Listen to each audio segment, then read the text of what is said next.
Hello, this is Angela Anderson. Thanks for joining me for this acrylic painting tutorial. In this video, we're going to be painting an autumn landscape. I'm so ready for autumn. We're going to start a little early here in August, but yeah, this is going to be fun. And we're going to do it start to finish tonight. I've got my husband Mark with me. Hey there, everybody. He's man in chat for our live stream, so if you've got questions, you can ask those in chat and we'll try to answer. Let's get started.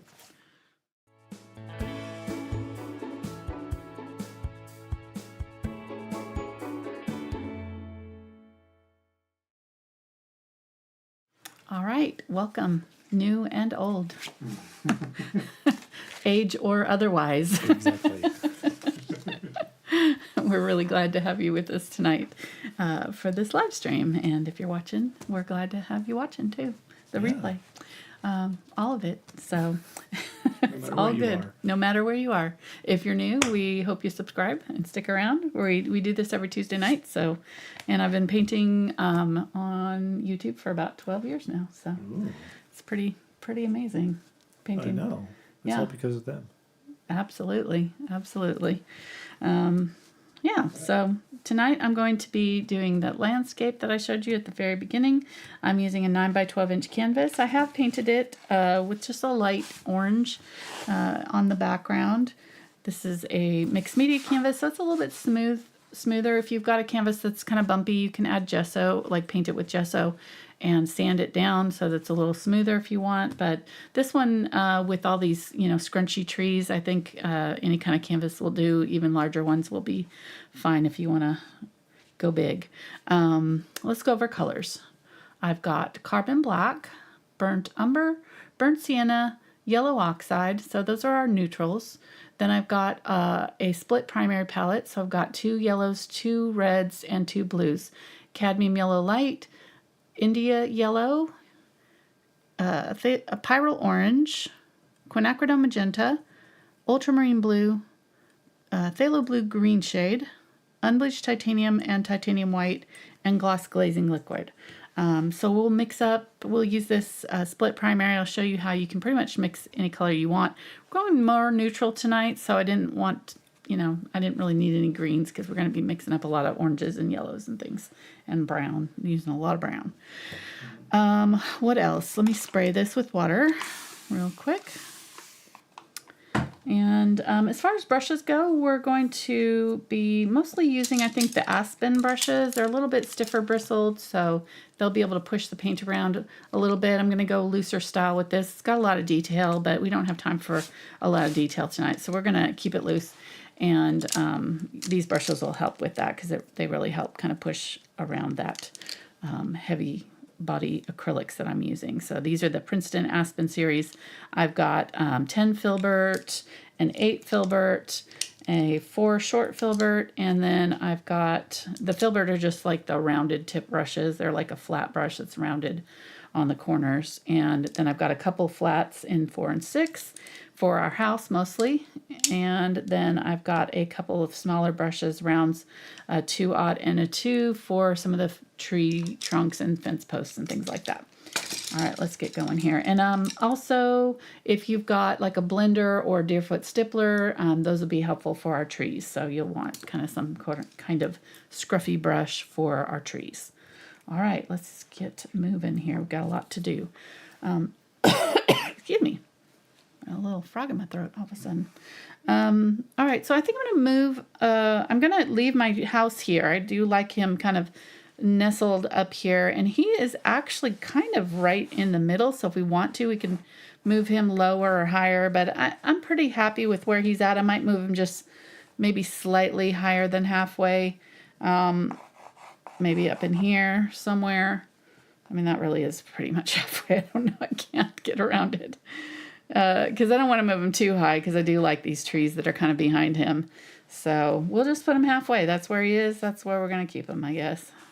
So usually I like to kind of hit these 4 corners, and he'll hit a little bit of that upper quadrant there. So for our focal point, I mean, I'd like to hit, one point at least in the 4 corners with our focal point item. So we'll just kind of mark him out because that's sort of our main, again, focal point item. Simplest box house ever. This is why I thought, well, let's do this on a Tuesday, because this will be easy. This is famous last words, but we'll see. All right, so then our road kind of comes down like this and curves down back this way and off, right? And once we've got this, then we know our bushes are kind of coming in front right here to about this point, and they're doing this and coming up over. There's one here. There's some spiky ones. I want to move the spiky one kind of over because I like them. I like the look of those. And then our mountain back here is really faint. And then there's another mountain here. I think I'm going to move it over a little bit so it doesn't crowd out all of this that's going on around our house. There's a tree there. There's a tree here. Let me move my mountain up a little bit. I feel like I'm moving my house up. Made my mountains go too high. I might make my roof a little bit shorter and move my house down just a little bit. We'll see. Then he's on a hill, so there's kind of this hill that goes this way. And then there's another hill that kind of comes across like that. There's a tree right here, sort of in this area. And then all of these other little trees back here. And then there's a lot of other trees. I think I'm going to do like one here and then one here, kind of lower, down low, and call that good. And then just sort of bring our fence across and maybe bring it at an angle so it's kind of matching this, and we're doing like this, you know, having some different angles kind of all pointing in towards our house.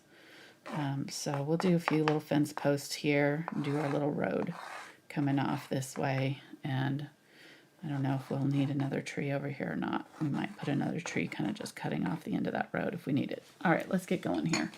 That'll be good enough to start with. And just warning you, if you're new to acrylics, it's going to get worse before it gets better. So we're going to get ugly for a little while. Don't panic. It's okay. We'll get to the pretty parts later, but you got to kind of lay down some base coats and got to lay down the foundation of the house before you can put the, you know, paint on it, the drywall and paint, and decorate the walls with, true. You know, yes. Whatever. All right. So true. Yeah. I'm going to start with a little bit of both my whites. I like to have two whites because the Unbleached Titanium just gives me a warmer white if I don't want it so stark. And if I want a warmer color, usually that one gives me a little bit better results than going straight to white. So I'm going to get just the tiniest little bit of paint on there. There's actually no, you know, daubed on paint. It's just basically brushed through the corner there to just pick up a little bit. And that was pretty good. Even that little bit really tinted it strong, didn't it? I think that might work for me though. And with that orange in the background, it's going to neutralize this color, so I'm not worried about it being too blue, even though I didn't really cut the color much at all. I'm just going to go across with that. It's just kind of a hazy blue sky.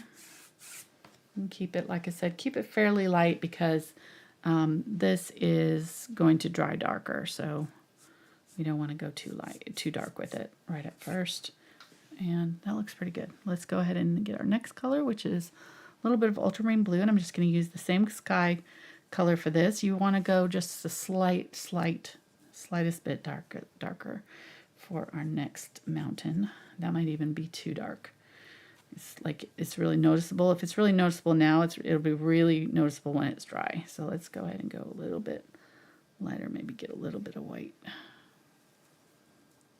We want it to be very faint.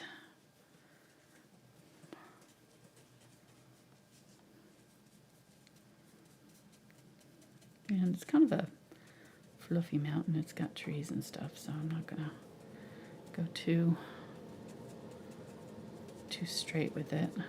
Pull it down farther than you think you need it, because we've got trees that are going to come in front of it, and we're going to see through those trees. They're going to be kind of fringed at the top, a little fluffy at the top, and so if our mountain doesn't go all the way down, then our trees might have gaps Or a mountain might have gaps where the trees are showing through. Okay, that looks good enough. Let's go ahead and do the next layer, which is more blue. You definitely don't want your underlayers showing. Exactly. Yes. Very embarrassing. Very. Did that ever happen to you growing up? Did you ever have? Oh, I'm sure. I'm trying to think if I was a boy growing up in New Hampshire.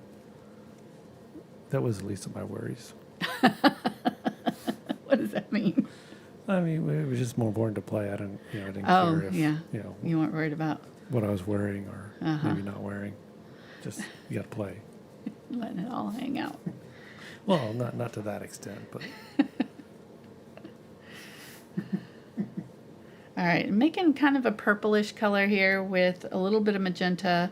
I added some burnt sienna, but it went way too gray too quickly. I'm gonna save the gray for like my top layer. So I'm gonna use this purple for my undertone in this mountain, and then I will add the gray, blue-gray on top later. So pull it down here, and again, kind of fluffing out the top there just by tapping it as I'm putting this on, and this brush is nice and firm, so it's going to give me some little floofy layers. There we go. And then the rest of this, I'm going to go a little bit darker in this corner. I used a filter for this photo, so it's obviously, you know, this mountain isn't this blue, but it will kind of at dusk, you know, your colors get desaturated and the shadows turn a little bit more blue. So this is the shadow side of the mountain, and so the light's coming from this side, so it's lit up a little bit. There's some shadows back here, so I can go a little bit darker and a little bit darker in value too, a little bit more blue and a little bit darker. Okay, that looks good. And most of this is going to be covered up with trees, but my mountain is almost gone, so I'm going to definitely have to add a little bit more to him. Maybe I should have left him my original color after all. Just never know. All right. Is it dry? It's a little bit dry. Not quite. But it's dry enough that I can tell that I'm going to need to go a little bit darker. So I'm going to get some of this color, and I'm just going to kind of try to skim it on. And the easiest way to do that is just to kind of lay your brush sort of flat and kind of barely touch it.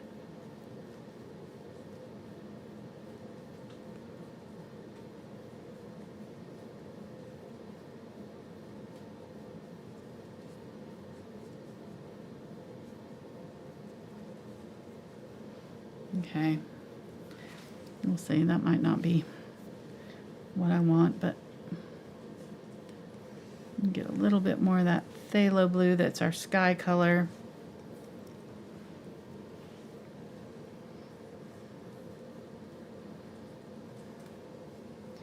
Go a little bit, try to get a little bit closer to that original color. There we go. Those two colors were just a little too far apart, so I'm just kind of trying to get a color that's a little closer to my original color here for this. That's good. And just tap it in. It doesn't have to be solid. This is a kind of it's got a little bit of detail in the picture. All right, that looks good. Looks better. And then I want to get a little bit of white, and just like right where it's kind of disappearing down into the tree line, I want to add just a little bit of a lighter color back in. So it's just darker at the top and kind of fading into some misty hills down here. Okay, that looks good. All right, let's let that dry, and let's go ahead and just put in a good base layer on all of our main trees and grass areas and things. So for our grass down here, let's do, it's very burnt, you know, burnt grass, late summer, early fall grass. So it's very not green anymore. It's X green. It's X green. It's Yes. pining for the fjords. Exactly. So I'm going to use Ultramarine Blue to make my green, and that way it's going to be really neutralized, and I've also added burnt sienna. So yellow oxide, burnt sienna, and just a little touch of ultramarine for this green. It's going to be like a really neutral brown green here for our sloping hill. My paint is not wanting to flow today. I'm going to get a little glaze that'll help it kind of move on me for me a little bit better. There we go. You can tell if it's like breaking up on you like this, then you just don't have enough, either not enough paint or not enough water in your paint as you're putting it on. The paint's not thick enough. So just adding a little bit of water to it helps. And then this color is kind of up the hill too, so I'm going to get a little bit more of that ultramarine blue and a little bit more of these two colors here, but go a little bit darker with it. So maybe a little bit more green, or a little bit more blue, and a little bit more burnt sienna. And up in here we'll do like a little bit more of an olive, darker olive. And when you're looking at a photo like this, you're just really trying to like figure out what are your darkest undertones. So I'm not looking at the top layer of my grass, because if I go in with my lightest color, which is the color you're going to notice at first, it's going to look flat. You have to kind of pick out those dark colors and lay those in first, and then we'll put our highlights on. And if we've gotten these dark colors dark enough, then our highlights will look nice. I think I probably need to go even darker down here now that I'm thinking about it. I might get a little bit of burnt umber and add it to this. Yellow oxide, burnt sienna, burnt umber, all of these neutrals with my blue. The yellow is what causes the blue to be green, and it's already kind of a neutral yellow to begin with, but not neutral enough to make it that burnt brown that I need. Or burnt green, I guess. And then actually I'm gonna kind of go over my road here. In the shadow over here, it's actually kind of turning out green. So I'm gonna get a little bit more of that yellow oxide, a little bit of my unbleached titanium. See how they're not matching up right here? This layer dried right here before I tried to put on the other layers. So in order to cover that, now I've got to add a little bit of opaque color, which is that unbleached titanium. So just doing that to get it to cover that. And then in this little shadow area, I'm going to go brighter green. So I'm going to get a little bit of both blues. The phthalo green is going to make a bright green. And do the burnt sienna and the yellow oxide. See that phthalo blue, how much that changed that color. The same color, with the only difference between this and this color and this is adding that phthalo blue. It is super saturated and very vibrant. So it's at this point of the tutorial that the new people are going, does she know what she's doing? Exactly, yeah. Yeah, I warned you. I warned you it's gonna get ugly. Did. It's gonna get. It's gonna look like Mark is teaching the video. It's gonna get worse. It's not gonna be pretty for a while. You're just gonna have to deal with it. It will get better, I promise you. Look at my other tutorials. Have I failed you yet? Maybe a couple of times, but mostly no. Mostly, mostly I've been doing this for 35 years, maybe something like that. Yeah. So I sometimes know what I'm doing. Sometimes. But this is all important. What? All these undertones. Yeah. Oh yeah. Yeah. We're just building, like I said, building the layers up. You got to do this first, And then we'll get to the fun part, which is all the top layers. So maybe what I should Kind of do. softening off this with just a little bit of unbleached titanium with this original green color here along this edge here. What you should do is what? Maybe I should paint the tutorial first. It'll get you to this point because I don't think I'm done. I don't think. And then you can actually make it look good. No, you know what the most common thing is that if somebody goes in with a photo like this, is they would have a yellow with no depth. They'd have an orange with no depth. Right. They'd have, they don't do these colors first. Because what your eye notices is the brighter colors, and so you end up going straight in with those, and then it's harder to put your darks in over the top of the bright colors if you go in too bright too soon. So That's how I live my life. what? I don't go in too bright too soon. You don't. Yeah. Right about now in my life, I'm starting to brighten up a little bit. You save. Yeah. Yeah. No comment. I'm not going to comment on that. She is not disagreeing. Just take note of that. Just saying that one of us reads. That's all I'm saying.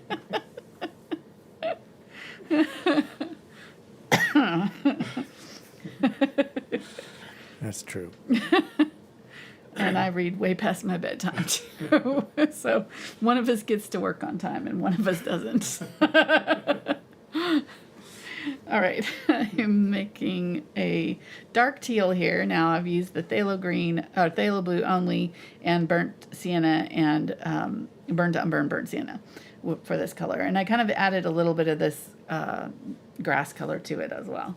So I'm going to use this in my dark areas down here. Just kind of fill in the rest of this with this dark green. It'll just make a good base for the greens that we want to do in our trees. I don't want to go too high with this because I do want my mountain to show through my trees. You can see there's like little peaks of color popping through, and so I don't want to go too much. And I kind of think I'm going to leave this tree here. Maybe, well, actually the tree is a little bit lower than that, so I'll just have to deal.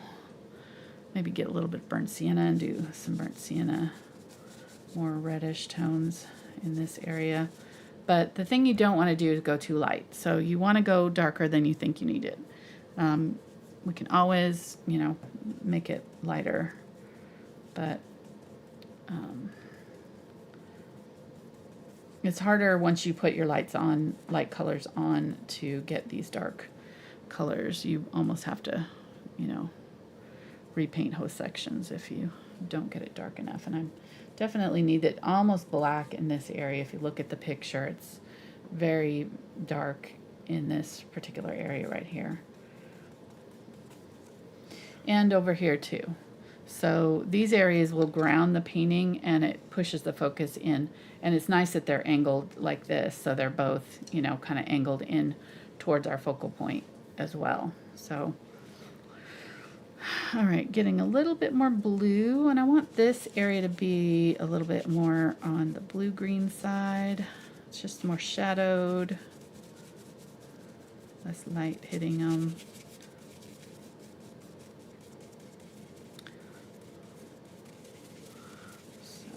Doing like that. And then I'll come back and fill in the rest of this once I get my mountains done. So I don't want to really do anything with this because I'll just do it after I do my mountains, finish my mountains. Okay, so I'm done with that big brush. Now I need a little bit smaller brush to do some finer details. I think I'm going to go ahead and do it with, I could use that one, but I think I'm going to skip it, and I'm just going to skip to a little bit smaller brush. So I think this one will do fine for me. Either this one, or if you have a Deerfoot Stippler, that would work as well. So they're both about the same size on the tip, you see. All right. So let's go ahead and put in, I think we said that was Phthalo Blue, that was Ultramarine Blue, and Quinacridone Magenta, wasn't it? And burnt sienna. I think that's what that was. And some unbleached titanium. That's definitely more kind of a smoky blue, which is fine. We just need to get it to gray. So I'm going to start there, and I'm going to add burnt sienna to it to gray it out. Burnt sienna and maybe a little bit of the yellow oxide. I don't want it to go too green though, so I want it to stay kind of gray. And just mix that until I get kind of a nice gray. Ultramarine blue and burnt sienna make a nice gray. Also, ultramarine blue and burnt umber make a nice gray. So either one of those two, any of these two will do well for this. The unbleached titanium also has that yellow. It's got burnt sienna and yellow oxide in it, so, and a little tiny touch of black, I think. It says on the tube what it is. The pigments are right there. White, that's PW6, PY42, I think, is the yellow oxide. PR101, oh, that might be red iron oxide, and PBK11 would be the black. So black BK. P is for pigment, BK is black, R is red, Y is yellow, W white, obviously. So that's how you read your. So what is PB&J? I don't know. It's yummy. That's what it is. Is that a trick question? But it has to be grape jam, Oh, yes, only grape jam. Not jelly, grape jam. not jelly. Jam. Jam. Yes. Welch's. I learned that early in our marriage. You 'Cause I came bought the wrong to kind. the relationship bringing strawberry. I'm like, what is that? That's just for toast I in the had morning. strawberry energy coming in. Yeah.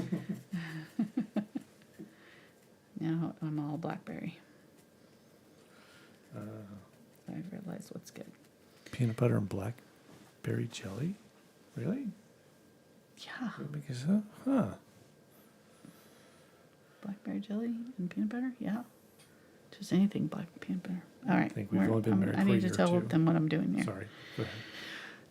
So I'm just hitting the top of my mountain here, tapping in with my color and leaving pockets of that purpley blue underneath. If it looks too gray, if it looks too different and it's like really jarring, just add a little bit more of your original color back to it and you'll get it there. So you don't want it to be like way out there. So we're starting with the original color and we're adding a little bit more of the brown to it just to gray it out a little bit more than what it is starting out. Come on. 30 minutes. Okay, thank you. I told Mark if I'm not doing my tree by 1 hour in, then he needs to speed me up because I won't get it done. All right, so that looks good. I think I'm going to switch to this brush. This will go faster than that smaller brush. This is the Deerfoot Stippler. Don't wet it down, just use it as is. And I'm just going to tap it in here and get in just a little bit of detail. And this back area is not our focal point, so we don't have to put a lot of detail in. I'm just kind of trying to leave some pockets of dark in here. And that, looks like trees. Kind of hit the lighter part with the lightish color. Add a little bit of white to it if you need to your gray to get just a little bit of light color towards the front and then leave that darker in there. That looks good enough. It already looks kind of like trees in it, if they were blurred out. And that's what we want. All right, that looks fine. I'm not going to mess with that. Let's go ahead and put in our tree here and our little spiky trees. Over the top, my sky is kind of orange, but I'm not hating it. So if it bothers you, you could put in, I might put one more layer on it. It does kind of seem a little bit orange to me. So I might get a little bit of white. I'm just going to grab some of this blue here. Grab just the tiniest little bit of, I got to wipe that out. That was, just that little bit was too much. Okay. I'm getting my bigger brush again. I'm just going to do another layer of my sky. And I don't even mind going over the top of my mountain edge just a little bit there because it'll kind of fade it out and blur it a little bit. I want it to kind of fade to the back. It'll be there, but not be super in your face. Kind of like mother-in-law house, you know, out in the back. There, but not right there. Right? You know what I'm saying? Is that too much? I'm not saying anything because I think your mom watches these. I think it should be like attached to the house. She's not my mother-in-law. Just saying. Your mom doesn't watch these, so it's safe. So you feel safe, huh? Okay. Feel confident. No, I'm joking. Oh gosh, I'm gonna get myself into trouble. Okay, there we go. So there, I kind of blurred that mountain back out just a little bit, and I think that'll work. All right, so I want to do something here because right now all the dark and everything is kind of going out this way. So I need just something like a little bit taller than this mountain to kind of stop that momentum going off the canvas. So just this little kind of tall greenish. I'm just going to use the green I already had here. Mix it in with my yellow. I can already tell I'm going to need way more of that yellow oxide. And let's go ahead and use this brush. So this is how you load it. You don't have a lot of paint on there. You can see, I can still see the individual hairs. If you cannot see the individual hairs, then you've got way too much paint on it. So you've got to have it so that the paint's not super clumped up on there, so that when you tap it, those individual hairs leave little holes, and it doesn't dominate and put a big round clump of paint on your paintbrush. So this brush, it takes a little bit of practice, but once you get going with them, they save you a ton of time because they're really convenient. They cover a lot of ground. Let me get a little bit of this darker color, maybe add a little bit of burnt sienna to it. Add the darker color in there. So it's helping leave the natural gaps in the leaves that you see. Right, exactly, yeah. So it just kind of does a nice natural foliage looking. Nice. Yeah. Let's do this red one here, and I'm going to use burnt sienna for that. Maybe a little bit of burnt umber for the undertone, and then add some of my orange. Just a little bit of orange will do.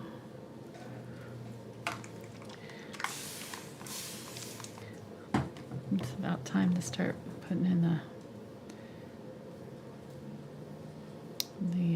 humidifier in the studio again because my paints are drying out really bad today. All right, so I'm gonna go lower. The black spiky cypress are gonna go in front of these, so I'm just gonna kind of go. Huh? Yeah, they're just right here, off to the side. Okay. Oh, they might be cut off a little bit in my reference. I might. Yeah, they might. They're just barely on the edge. Okay, well, I'll make them more prominent here. Okay, so there we go. So again, this one's not going to be as like ultra realistic because we just don't have time for it on a Tuesday, but it's an easy landscape, definitely approachable, I think. Let's get the same color, adding a little bit of India yellow now. And we're going to use that for the gap here. And I'm going to go between these two and kind of cut off the bottom of that mountain and fill in right there. And if it's too see-through, then add a little bit more of the brown. So, and I'm just going to fill in around my house and make sure that everything around my house is now covered. And if anything is looking kind of a little bit patchy, go ahead and tap in some more solid color there. All right, so that looks good. Got a nice little thing going on here, I think. That's working. We'll want to do a large tall tree here that kind of matches the height of this one. So let's go ahead and do it, because this is pretty dry here. And this is kind of a green, but again, very neutral. So I'm going to start with the burnt umber and get the India yellow this time and my ultramarine blue, just so I have it like a different green than what I used before. Just trying to kind of change it up a little bit. And let's go ahead and tap in. Look at the outline of your tree. And I have not cleaned this brush out. You really don't want to add water to this brush if you can help it, because it gets a little soggy. It's a natural fiber, I think. And so it doesn't, it's kind of like hog bristles. They get soggy in water too. Aspen, you could do this with one of your aspen brushes, or if you have like the blender brushes, you can tap in with them too. They take a lot of abuse. You don't want to tap like this with a good brush, because you'll ruin it. But if you've got an old brush, don't throw it out. You can just use it in this way and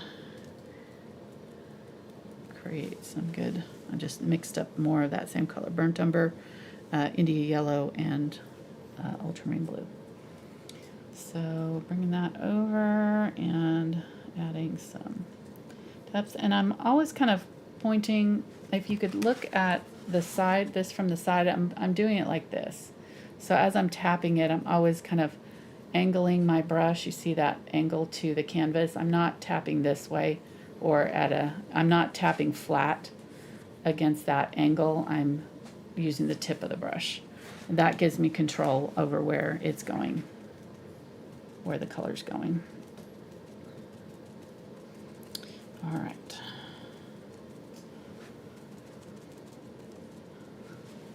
Looking good. Believe it or not, promise, it's getting there. We're getting closer. And the nice thing about this is when it goes, landscapes especially, when they come together like that. They come together really fast. So we've got all these ground layers ready, and now when we put these finishing touches on, it's going to be like, oh wow, that's really cool. Like, they come together really fast and they look really fun, you know, really. It's very rewarding as a painter to do them, because you're working and nothing's looking good for a long time, and then all of a sudden it's like, ta-da!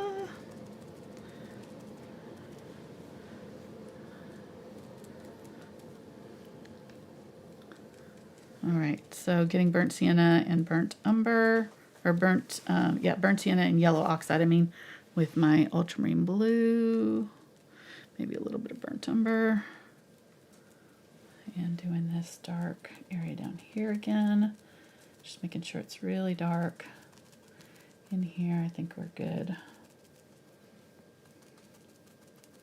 And I'm just going to kind of create a few softening layers over that grass right there, the edges of those trees, and make sure I've got a nice dark area, kind of about almost to the root, to the eaves of that house is where that layer is there. And then let me get a little bit more phthalo blue, add that, and go in here and darken up this with a little bit more darker blue.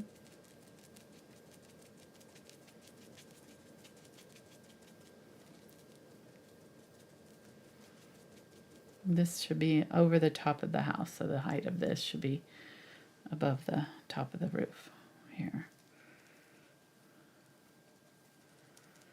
Okay.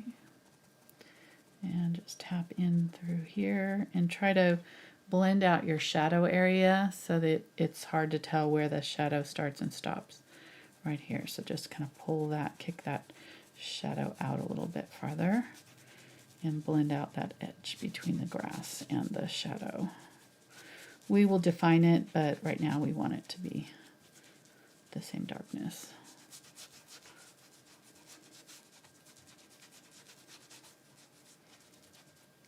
Okay, that looks good. Believe it.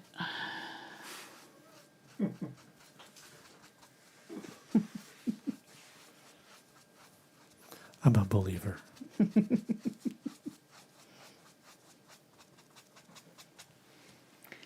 All right. I think that looks pretty good.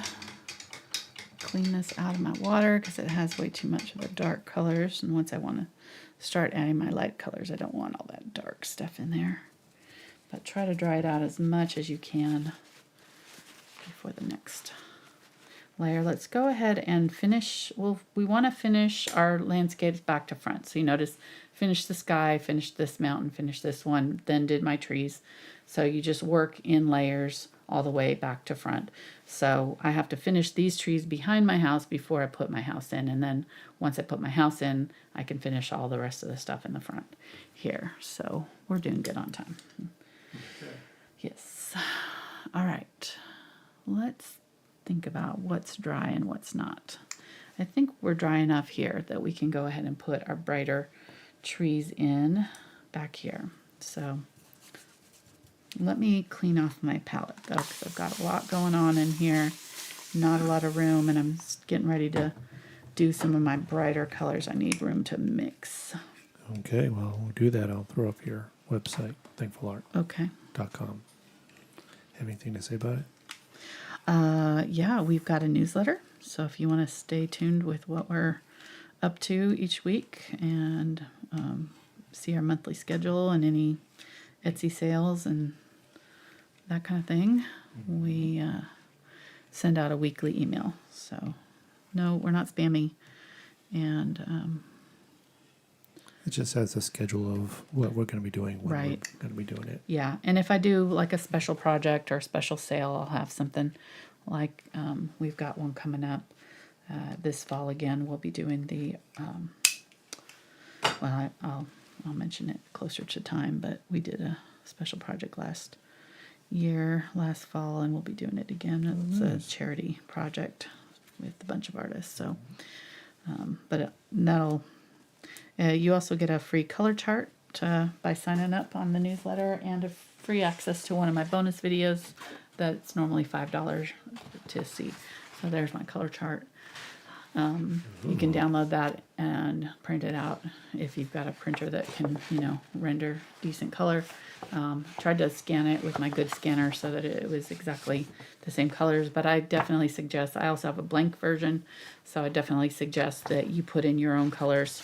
And speaking of, I've got a new project. I was going to say, good segue. Good segue. Man.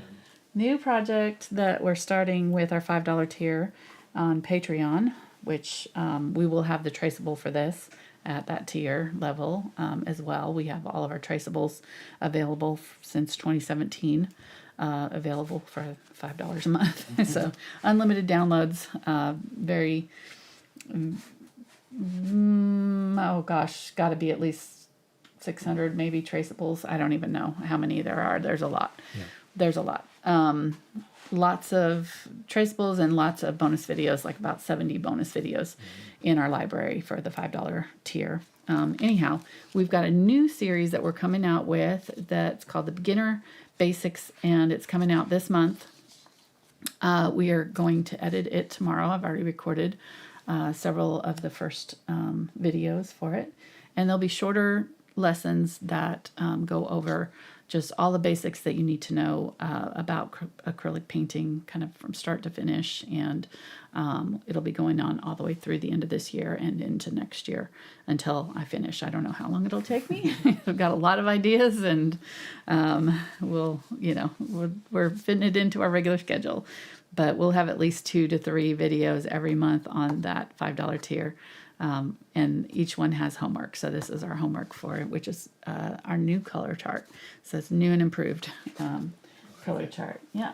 So that'll be coming out in by the end of the month. I don't know exactly how long it's going to take us to edit it, but I want to do it right. So it's going to take as long as it takes to get it right. Yeah. One of the new members is in chat and said that they've just been binge watching the old bonus videos. So, oh, wonderful. You don't get access just to what's this month. You get to the whole library. Yes. So it's dozens and dozens of videos. And much more advanced videos. Most of those videos are around 4-hour or longer. So really fun projects that we just don't have time for on Tuesday nights, because Mark's got to go to bed at 9, so we got we got to get And going. in the wintertime, Oak Island comes on at 8. Right, so priorities. I like you guys, but they're finding the treasure. It hasn't happened yet, but I'm not holding my breath. Back to your rates. Pyrrole orange. Pyrrole orange, Some Quinacridone Magenta. I'm going to make some red here, and I'm going to use my palette knife so that I don't ruin it, waste a lot of paint on my brush that I don't use. Ooh, look at that. See, this is why I have an orange and a magenta instead of a red. I don't put a red down because you can mix a brilliant red with those two colors. It's all about the kind of orange that you choose. It's got to be like a cadmium red light or just a bright, brilliant orangey red. And then you add that with the magenta and you get these vivid reds. And I can go more cherry red by adding more of the magenta. I'm going to add the magenta with my yellow and mix an orange that way. It's not going to be as saturated because that yellow is more toned down. It's going to be a deeper kind of muted red. And I probably wanted a little bit more orange than that. I might try adding the cadmium yellow and see what happens there. You have to add a lot more yellow than magenta. I probably started out with more magenta than I needed there. Okay, that's beautiful. Look at how pretty that is. Okay, so that's what I want right there. It's just kind of like a muted orange. Look at it against that. It's definitely not a bright orange, but it's orangey enough for what we want. We don't want it super bright anyways. So that'll be a really nice color to use. And even though it's muted, it's gonna look really bright against all these super neutral and dark colors. I'm gonna scrape off. Whenever you're using a palette knife like this, you want to scrape. Once you mix your color, scrape it and then just blot it down. Kind of just twist it over, flip it over on itself and smush it down in the smallest area that you can get it, and that'll keep it from drying out super quick. The flatter it is, the thinner it is, the more air it's getting in there and the faster it's going to dry out on you. So I want to mute this one as well, so I think I'm going to use my Unbleached Titanium to mute it. It might mute it too much. And it's still going to be a little bit too saturated, even muting it and like toning it down in intensity, in value. So I think I'll use a little bit of the yellow oxide. I still want it bright, but just not super bright. And I'm definitely going to use this very sparingly here. Probably be adding this to other colors. Sorry, I'm getting choked up all of a sudden. It's okay. Just let me know when you need me to do the play-by-play. Play-by-play? Yeah, Okay. I got it. She's opening a tube of paint. She's plopping.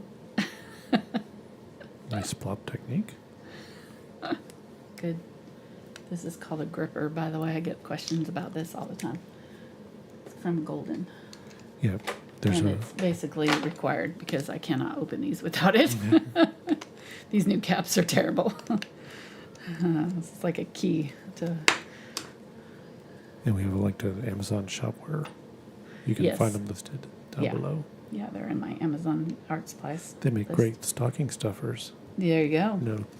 Get them early while they still have them. I bought Exactly. two because I broke my first one and then they were back ordered and I was without one for way too long and it was painful. I was scarred, so I'll never let that happen again.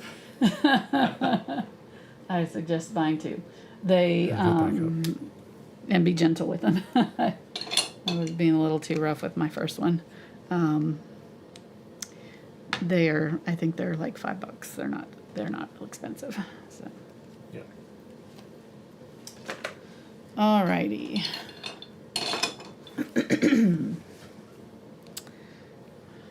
How are you doing, hon? I'm great now. You gave me the look. It's like, hey, how you doing? Nice. Stop flirting. If I was like Fats Pickle, my tail would be wagging. Well, she looked at me. She looked over here. Okay, I'm cleaning my brushes out. I do not want to leave them in the water like I just did. That's a no-no. Don't do that, Angela. I know better. All right, I'm going to move those up out of the way and get some more paper towels. I tend to use a lot of paper towels with the, I might need another roll here, hun. I think I'll probably have enough, but just in case, they're up in the cabinet there, in the closet, on the shelf on the left. Got a couple rolls left. These are shop towels. I really, huh? What?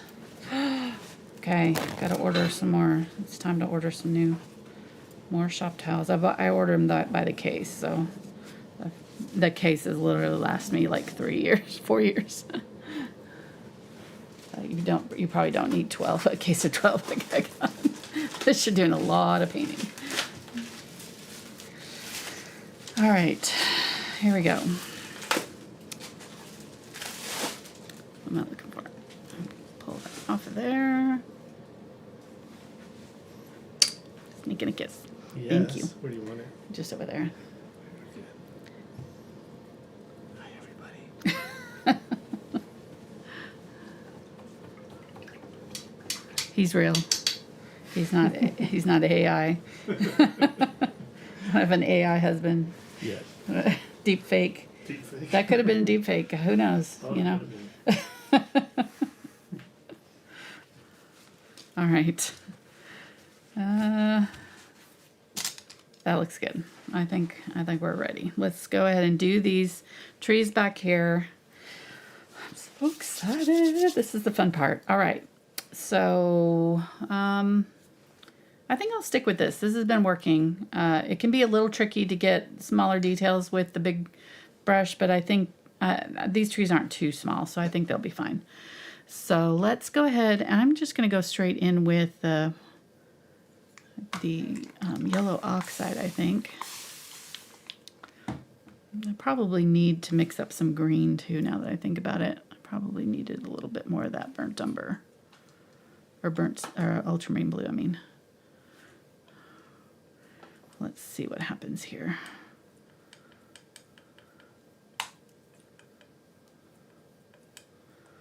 We'll add just the tiniest touch of phthalo.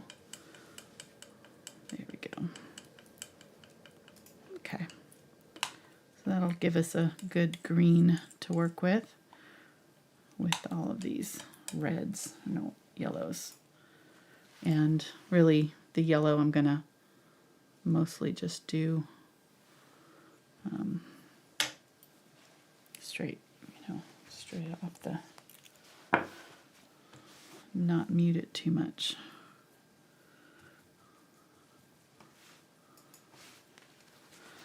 Wipe that out. I don't want a lot of that green in there. Get my yellow oxide and maybe just a tiny bit of white. That'll just help it be a little bit more opaque. I've got, fairly dark layers here. We'll see how this looks. Okay, I think that's going to work. So find the top of my tree. My light's coming from this direction. I'm just going to kind of tap in and leave some dark, and then tap again.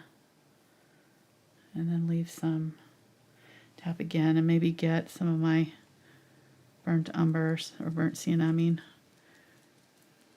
Mix that in and use a little bit lighter version of the color we had before, burnt sienna and yellow oxide here. Kind of full strength without that darker brown in it. And just put it in right there. Okay, that looks good. Let's put a little bit of this color right in here. I'm seeing a little bit of it there, and then up in there I'm seeing kind of more of a brighter yellow with my green tree. So I'm going to get my yellow, India yellow. Used to be Indian yellow, but they changed the name. India yellow and a little bit of white. And let's just find the tops of this and tap in. I'm very barely touching. Don't want a lot of this. That's good. Maybe a little bit more down low and that's it. Okay. Then let's go over here and do this tree that's over here. And I actually didn't do the top of this tree, but it's all right. I'll just kind of pop it in over here.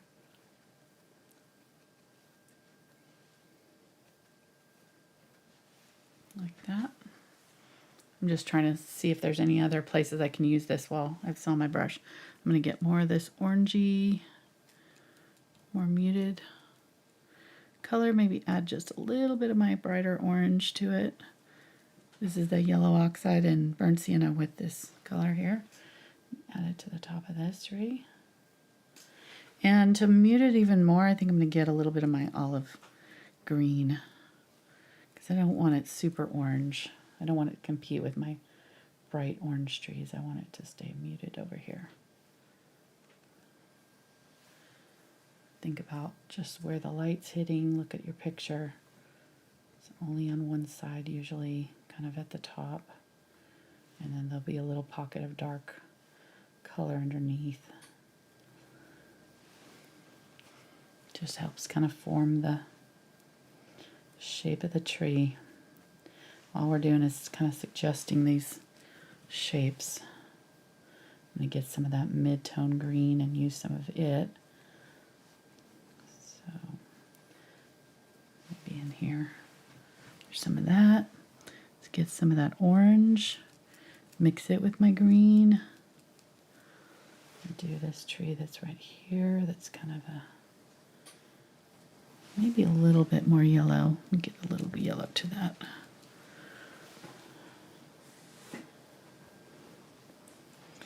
And I failed to mention earlier that I do have another level on Patreon. If you check out my, Patreon, if you go to, there's a link down in the description to my Patreon channel, or you can just Google Angela Anderson Patreon. It'll show up.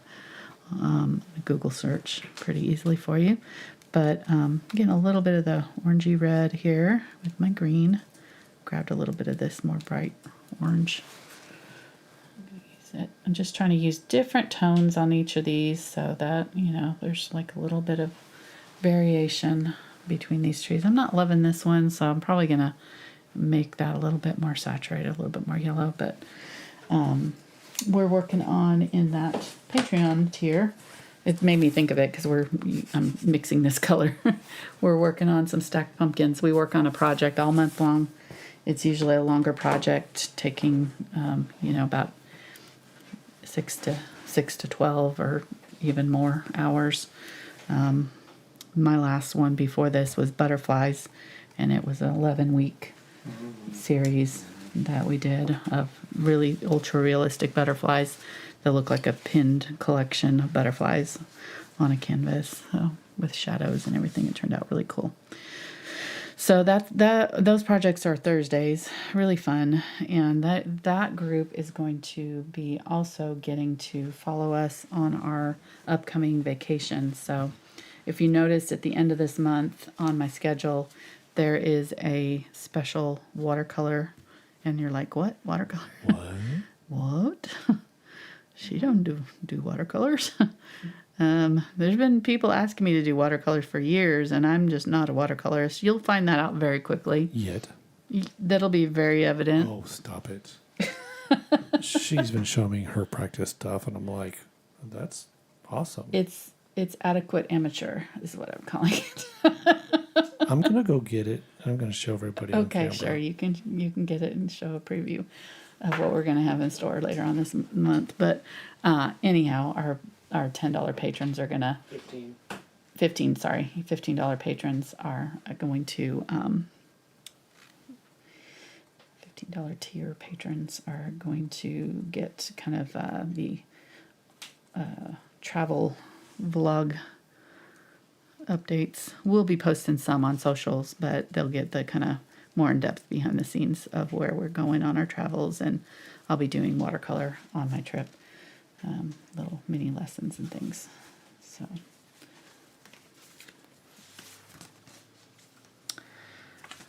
well, I'm trying to figure out what colors to bring, so it's been Yeah. an adventure to say the least, trying to mix colors, figure out what colors make what, and then trying to figure out how to layer. I just have trouble sometimes because they reactivate, and it's like a complete opposite of this is gouache. So I've just decided to do gouache. Long story is I gotta do gouache because I can't deal with the backwards approach to watercolor. It just can't. My brain can't wrap around it after 30 years of painting with acrylics. It's too different. So I think gouache is a good happy medium. Gouache is basically opaque watercolor. So it's watercolor. You get all the effects of watercolor, so I can do all the fun runs and things, but I can paint over any boo-boos and put white back in when I paint too much. All right, long story, but it's going to be fun. I'm really looking forward to that trip, and we're going to be going less than 3 weeks. I know. It's going to be awesome. Going to England. Sorry, we didn't mention that. 16 We just said a days. trip. 16 days in England and another week in 16 France. days till vacation. Oh, 16 days to vacation. Oh, okay. Yeah, so we'll be gone for 3 weeks full. 2 weeks in England and 1 week in France. Mark's working the third week in France, so Yep. it's his fault we're going. But I'm looking forward to it. It's gonna be fun. It's been 20 years since we've gone. I've done a trip like this, so it's well overdue. All right, so let me see how we're doing. Oh, we're good. We're 1 hour in. We're perfect. I just pushed back. I lost some of my detail in here, some of my depth in this tree. And I think I want to differentiate this tree from this tree by color. They're kind of a little too similar right now, so I'm going to make this tree a little bit different color. And I've got this big one here and here that's going to go in still also. So I wanted to make sure that I had enough dark coming up high enough so that when I did this tree, this large one right here, and I can even maybe chalk it in so I can have an idea of where it's going to go and where my road is going to go, since I lost my road. It goes in like that. My house is still in here. Like that. Okay, and then I'm going to have a couple of the tall cypresses right here and here. I might even do, I don't know, I could do one there, but I could do a couple of cypress. I could do one here and one here if I wanted to also, or just do the regular tree that's in this picture.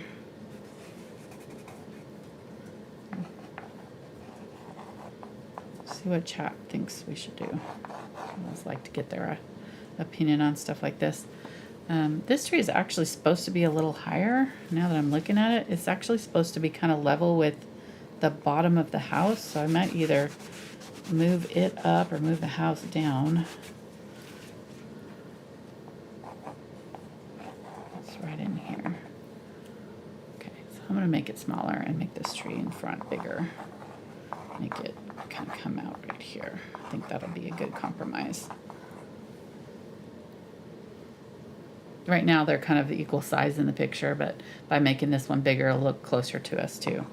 So that'll help with our scale. And then we can do a few fence posts here and there.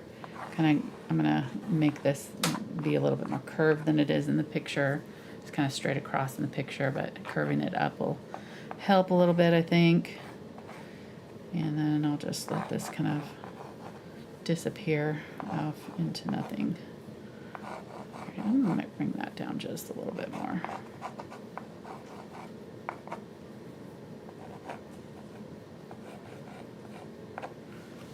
Something like that. That looks good. All right, let's do our tree back here. That's the red, and this one is going to be bright, so I'm going to go ahead and start with my brighter red here. I might need to add an opaque color to this, just like maybe a touch of the unbleached titanium to make it a little bit brighter, and we'll see how bright it looks. That looks pretty good. I like it. And then to make it even brighter, I can grab some of the next bright color and just pop a few little bits there. Just kind of have to be careful when you're doing these layers not to overdo any one layer, because otherwise you lose your dark, which is what I did there on that one. And then let's get some yellow. And I'm just going to mix up the yellow with this red that I already have in my brush, and it'll make a little bit more fiery, orangey yellow. And just add it as kind of our highlights on the red tree. Okay, looks good. Let's go ahead and do some of the low bushes back there. They're kind of reddish. And I'm going to add just a little bit of this color.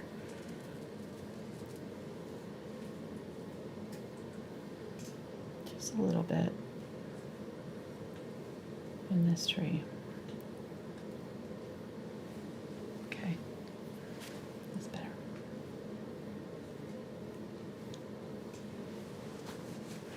It can start getting sticky after a while, so make sure that you clean out your brush and like refresh it every now and then. I think I'm going to make this tree red here instead of make this smaller. Like there's two trees here, and I think I'm just going to make this tree red, and then that way it'll really like stand out and be our focal point tree in this foreground. So I do need some of that darker color behind it, so I'm going to start out with a little bit of the burnt umber, burnt sienna, and add a little bit of my red to it. And just tap that in while thinking about it. It'll give it a chance to dry while I'm working on the house. And since it's not overlapping anything else that's important, I can do it now. I do still need to do the grass, but I think I can paint around just enough to do it.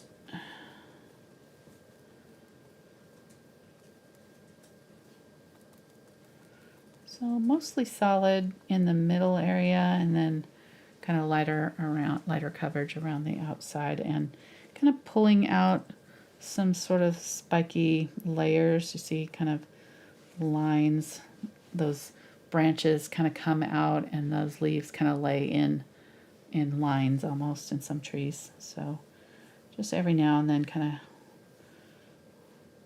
of pop out a branch that is sticking out there. That looks good. I love that. All right. I think we're good. Let me get some of this darker green. And I notice there's a shadow right here. So now that I've got that grass or that bush in there, I'm going to kind of establish the edge of that grass there and that shadow that's coming behind my house and down this way. And let's go ahead and fill in our house. I'm just going to go ahead and switch over to a flat brush. It'll just make it a little bit easier to get those straight edges. I could have continued with this one, but you know, it would have been harder to get in the corners, so I'm just going to use a flat brush. And our house is actually kind of pink in my picture. It's kind of a light stone probably. So I'm going to go ahead and grab my unbleached titanium, but it is a fairly dark-ish color. It's not like super light. It's really tucked in. You can see it's about the same value as the tops of the trees, or kind of the mid tones in here. So I don't want to go super light with it. I think I'm going to use my burnt sienna and my unbleached titanium and see how, then that's a color that I've already got right here, really. I think that'll be a good color, and then I can always add more pinks to it in my highlights if I want more of a warmer pink tone. I think that's gonna be good. Yeah, that's nice. That burnt sienna has got a lot of red in it for a neutral brown, so when you add it white to it, it kind of turns like a almost pink.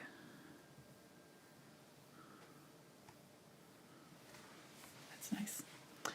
All right, and of course we're going to need a shadow under that roof, but I'm not going to worry about it right now. I'm going to just let that dry. Let's go ahead and get our ultramarine blue. I don't have any ultramarine blue left. Get some ultramarine blue and burnt umber. Okay.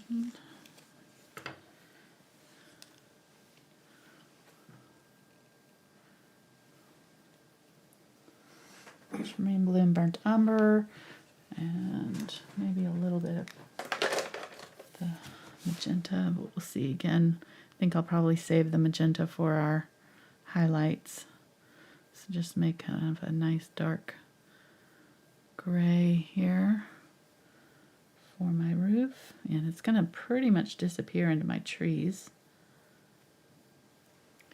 And that line is almost straight, so it comes up just slightly, so it might be kind of angled this way a little bit on us, but like not perfectly square to our view, but it's close enough. So you can pretty much just go straight across. When I saw this, I was like, yeah, this will be a good one because it's so simple. I mean, anybody can do this. This is the kind of houses we drew in kindergarten, you know. If you did it then, you could do it now. You can do this. Promise you. This one is not as hard as it looks. It's just a matter of layering them in the right order. The trees and getting your, you know, color mixing. You know, it's got a lot of color mixing, so it could be a little tricky. I flipped it over so that I could get, you know, a good angle on it. I was going to say, did you break any art rules there? No. No, flipping it over just helps you get... Okay. I don't want to get in trouble. No. It's not cheating. Not cheating if it makes your painting better, so...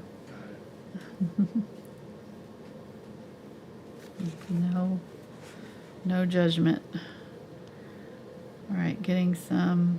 This is one of the reasons why I really don't like working on an easel either, because it makes it hard to get the right angles on stuff sometimes. So getting a little bit of magenta with my burnt or ultramarine blue.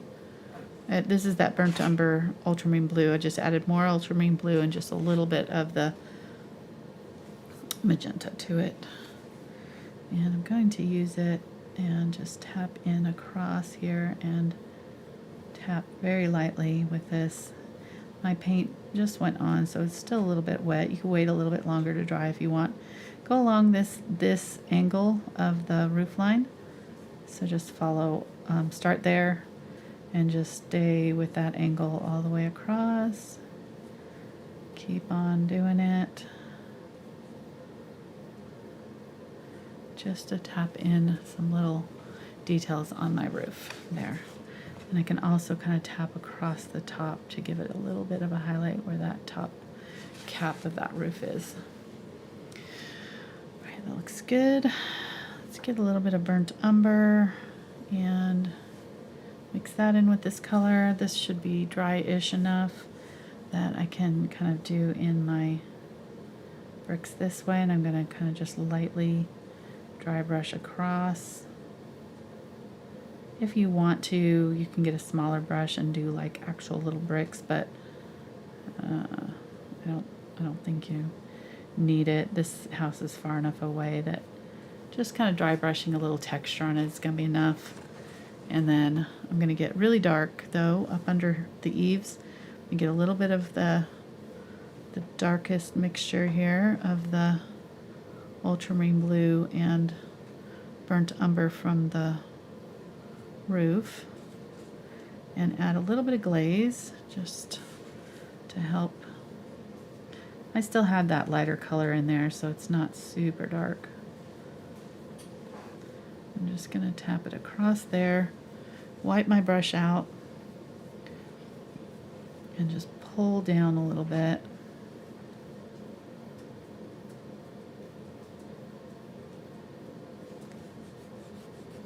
Use my finger to blend it across.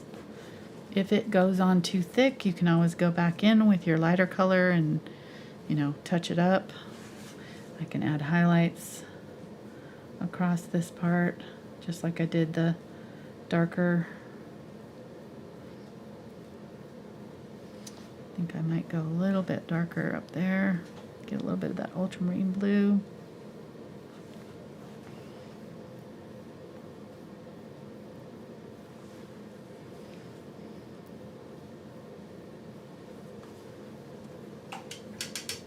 I think my paint is a little too wet still. It's feeling a little sticky. All right, so I've got a little bit of a damp brush here. I'm just gonna brushing across that shadow to help merge it and spread it down a little bit. Okay, let's leave that alone because it's feeling sticky, and that happens when that paint's trying to dry and I'm messing with it. So, but I do want to make it a little bit longer. I'm seeing, I do think I want my house to be a little taller. So maybe bring it down just a little bit more.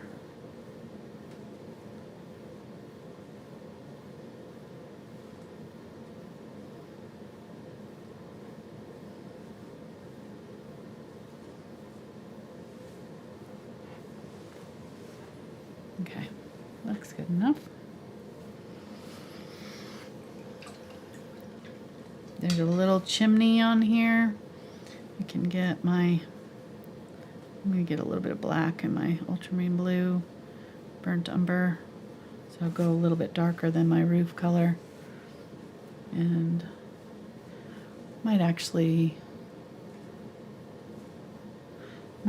put it up here instead of down low right here, because I can't really see it very much against that, but I'll be able to see it if I have it as a kind of taller feature. So I think I'll move it up over here. Is it a chimney? Chimney. It's got a little roof on it. Just like look at there. And let's go ahead and use this to do my windows too. It turned out really soupy. I don't know why. Because you're practicing your watercolors. Right.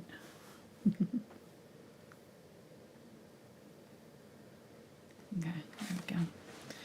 Our little house.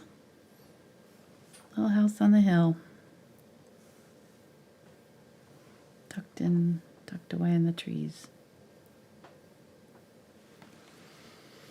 I don't love that. Ooh, I'll sorry. see. It may come back later, but You for didn't now make it's the gone. cut. Didn't make the cut. No. Didn't like how it was looking. Bring in some weak stuff. Sorry. It was just a little too fake looking. All right. I'm going to wipe off my chalk marks.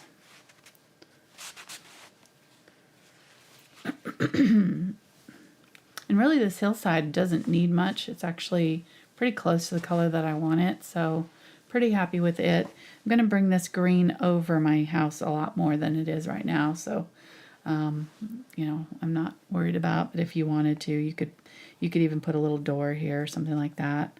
If you wanted to have, more of the house showing, that might be cute. Actually, let's see if we like it, and we can leave it in or take it out. Oh man, the door better be scared. Does not want to be a chimney.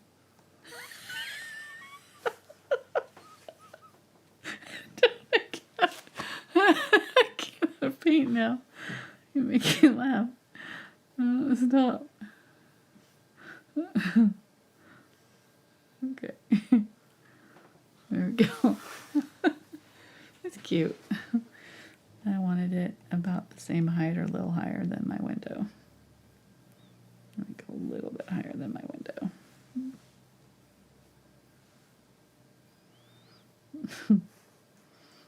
Love you.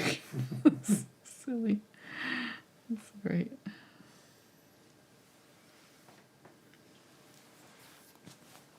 Okay, yeah, that's cute. That's cute. And we can even put another. I think we'll definitely bring the tree over, into this area. So I don't think we're gonna need anything else right there. It's gonna kind of come over like that, over it. And it's a little bit light still, like it's too light, in value. The value is just your darks and lights, All right, I think pretty happy with it so far. I think I'm gonna put a little bit more to this tree area back here before I put in this front tree. Just bring this over, a little bit of this green over into this area.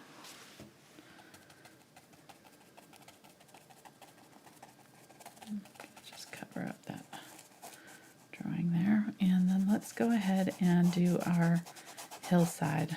So let's get our unbleached titanium and our yellow oxide.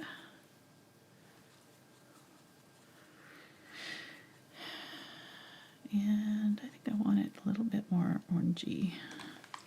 I need to make sure that I keep those colors wet so that I can do this tree later. Trying to remember. Let me look. I made notes in my thing when I made that the pumpkins. Remember I was saying the pumpkins that I showed you guys were the same color as what we're doing. So I make notes on here. So it's green gold, burnt sienna, and yellow oxide, plus unbleached titanium. That was that pumpkin, the yellowish pumpkin. So green gold I don't have on my palette, but green gold is phthalo green and yellow. So I can use phthalo blue instead, which you make phthalo green out of. Phthalo blue and my India yellow. And there we're getting a fair approximation of a greenish gold.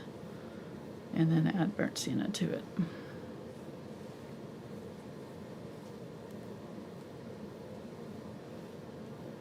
Maybe a little bit more than the yellow oxide.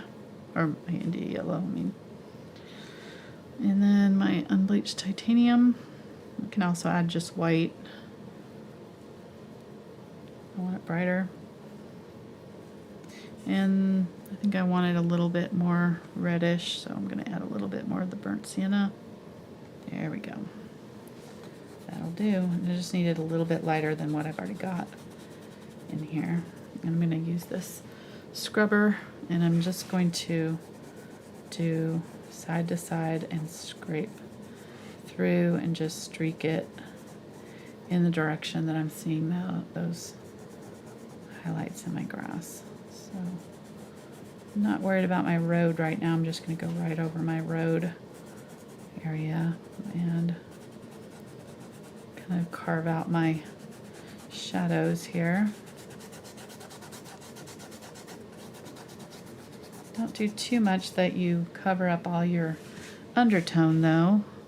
I feel like I'm losing some of that pretty orangey color that I had in it, so I'm going to get a little bit more of that burnt sienna and yellow oxide. Mix some of that in and kind of make sure I'm using that as well.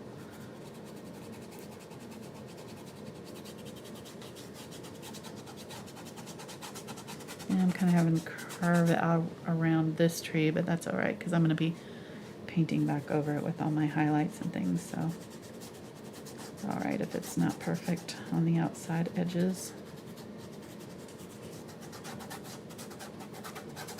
Okay. Ben's gonna have a harder time editing this one because I keep turning it to the side. I need to stop doing that. You can third it. Huh? You can third it. Well, when he speeds up the videos and they're turning this way and that, it looks funky. It gives you motion sickness. Gotta have it steady. All right, so I'm gonna kind of do a darker area sort of under this tree and in front of this fence area here. Get some of that dark color and just kind of mark out the borderline of that fence that's coming across and just scrape in. And I'm really just trying to kind of blend one color into another so I don't have any hard edges. Everything is kind of very blendy and nothing is really super defined at all.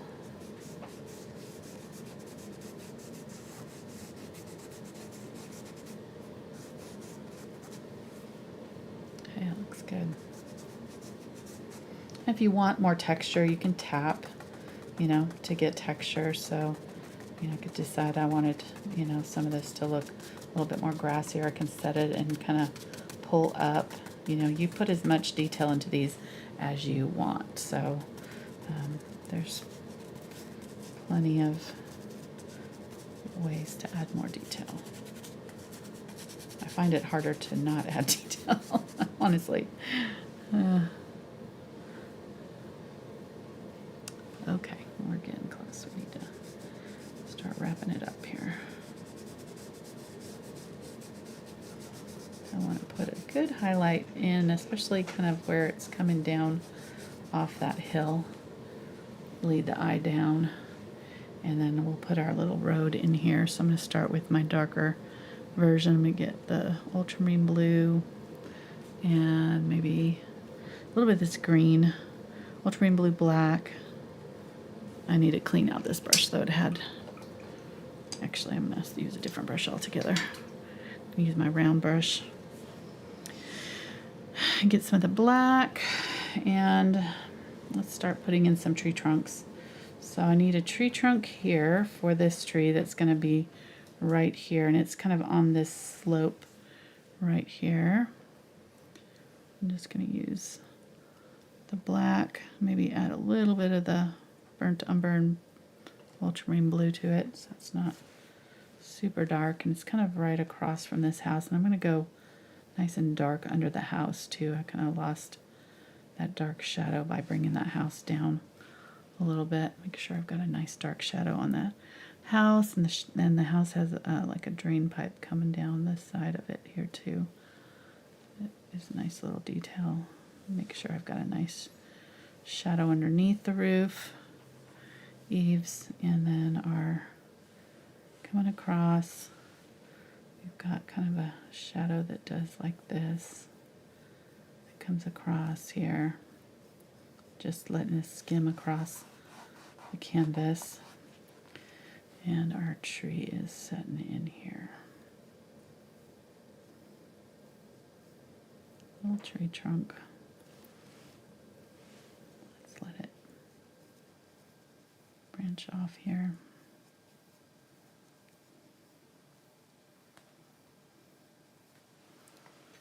Something like that.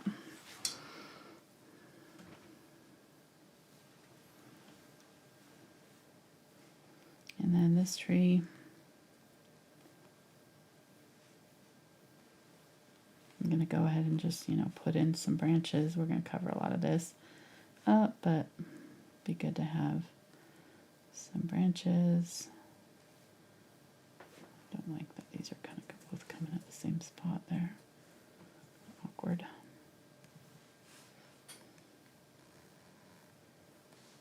And then make your tree trunk thicker at the bottom where it comes down, and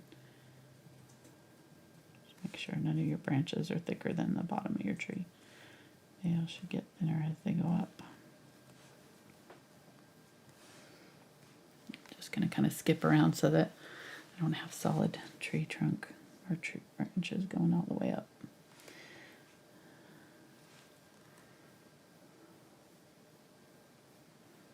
Okay.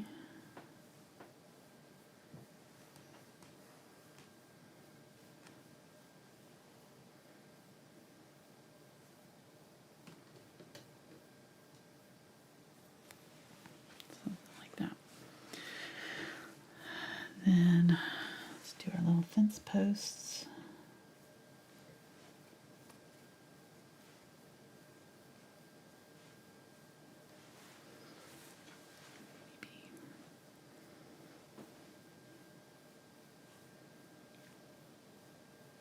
I did that a little too far close to that tree, didn't I?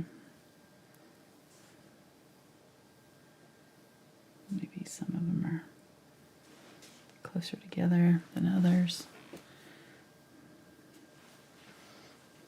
Something like that. Give them some rails.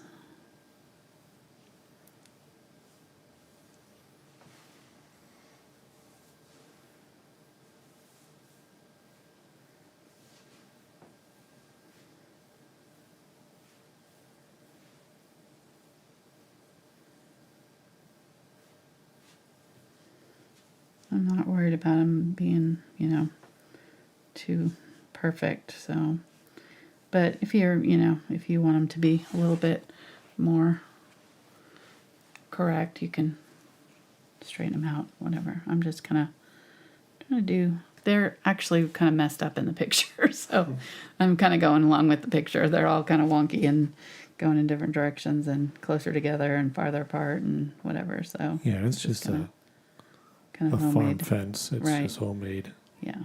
Yeah. They didn't go down to Lowe's or Home Depot and buy a pro Exactly. kit. Right.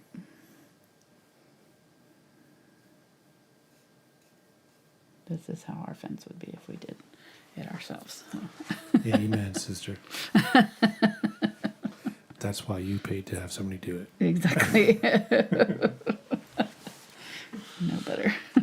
It's like, I know my husband. Can you guys come and put up a fence?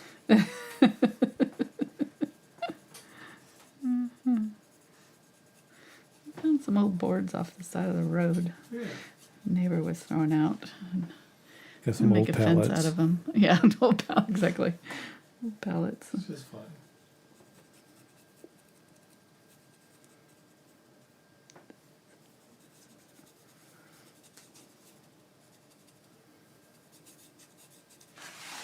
Okay, so I just kind of put in darker along that ridge where those are. I definitely like the kind of curved up.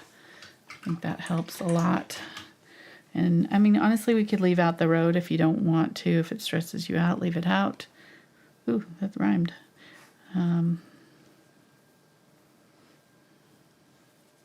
Get a little bit of ultramarine blue and burnt umber and thinned it down. So I'm going to kind of go to about right here and then curve it down this way and then flatten it out. So it helps if I kind of mark it, because sometimes when I get going, I kind of lose my nerve and I think, oh, that can't be right. You know, and I'll like make it longer or make it whatever, change it on the fly and then realize later that no, I was right all along. That's actually a little steep, so I think I'm gonna make that a little flatter.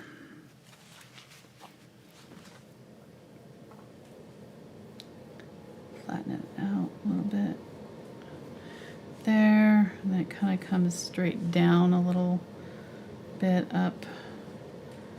And it's wonky because it's on a hill, so it's rolling, you know, so you're seeing it kind of do this. It's not going in a straight line, so make sure that you're kind of following the contour of the hills and making it wavy. That makes it more realistic. All right, and then I'm gonna just flatten it out and let it go off into that dark area and disappear. All right, and getting the ultramarine blue and burnt umber again, and my white, maybe a little bit of burnt unbleached titanium instead because it's a little bright. And I'm going to go kind of on this side of it, so leave the dark side. Well, kind of in the middle of that I just did. So just kind of try to scooch it in the middle and leave just a little bit of that dark on either side if you can. Very light touches here and just kind of lightly dry brushing. A little bit of color. I don't need it to be solid. Just need a little hint of a lighter color here.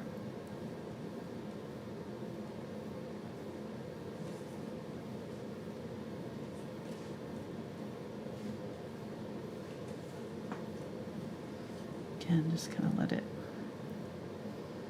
meander off, flatten out. And they actually kind of merge right down here now that I'm looking at it. They kind of meet up, this one and this one, sort of flatten out, and you don't see it anymore right in here. Okay, get that dark color and put some of that in.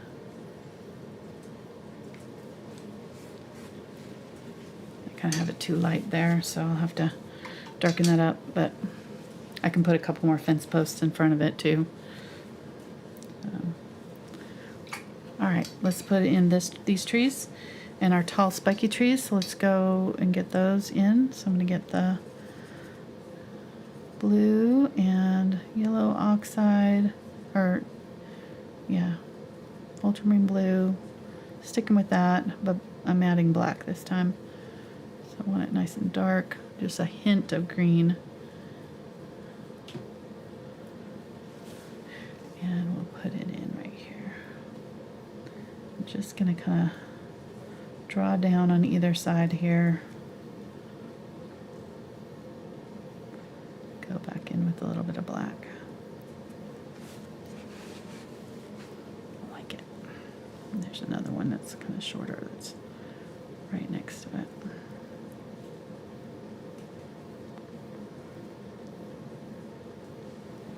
There we go. Okay. Might thicken it out a little bit on this side. Comes down. Looks good. I'm going to use the glaze with this color and just kind of glaze over that road there where it got too light. And it's going into that shadow area. I don't want it to be super visible.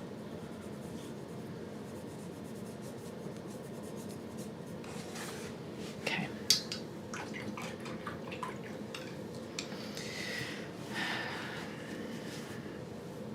Let's get some white and some of our Phthalo blue. Ooh, that's bright. And then I'm going to get some of this green that we mixed up earlier. Mix that in. We're just making a highlight color for these more turquoisey trees that are over here. And let me start out with a darkish version of it, and then I'll have that to mix in later.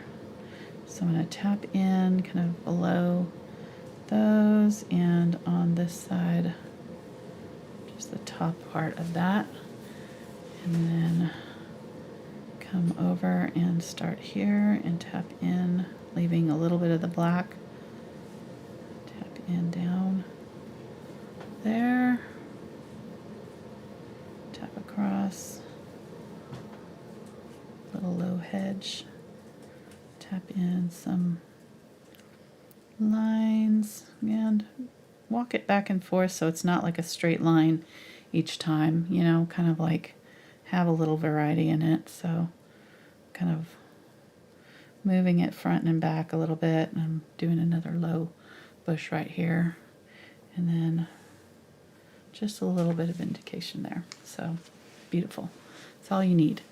I think I will do this kind of yellowish tree that's over here maybe, and I'm going to add just a little bit of yellow to the tops of these. So I'm going to get a little bit of India yellow, mix that with this. A little bit goes a long way, and a little bit more white.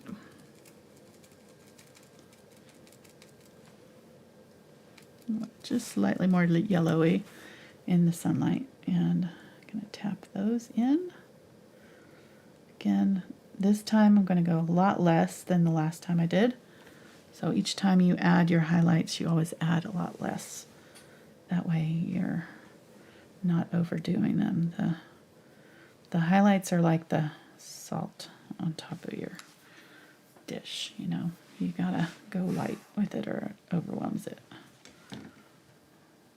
It's a seasoning, a little spice. All right, looks good. I'm going to get a little bit more of the phthalo blue here and wipe most of this out.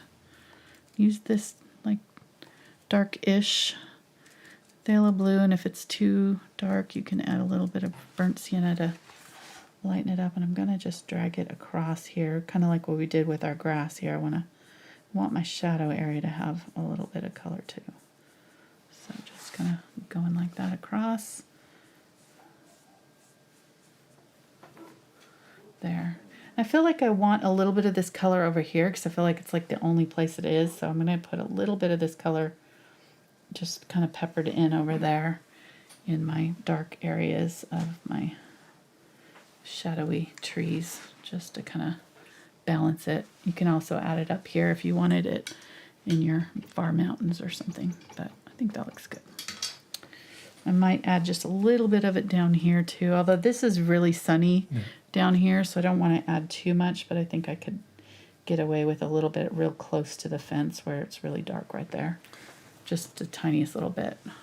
We got a observation. Yes. On the perspective here. Okay. The fence appears to be small when compared to the door and the windows on the house.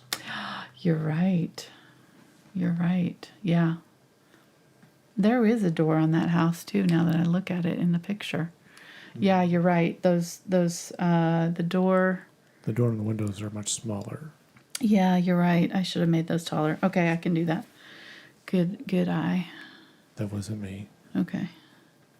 That was a long-time fan. Well, thank you, because I wouldn't have noticed that until later, and then I would have gone, oh, darn it. And probably not in those languages. Oh, shucks. Oh, sharp. All right.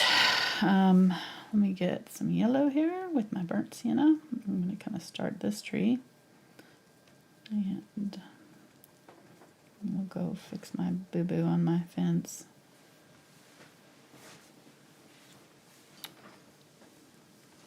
Get a little bit of white, my yellow, and I'm going to go bright on this side. This one is going to be a good focal point tree back here.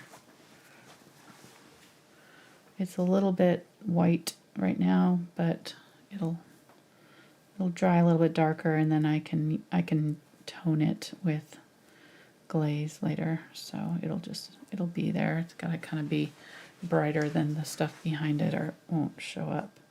I'm going to add a little bit of the color to my grass, just a little. Yeah, I really wish that I had more time to mess with that road, because it probably could use a little bit more shadowing. So I might fiddle with it for a little bit here once I get this other tree done. I'm going to get my red, and let's go ahead and put this tree in.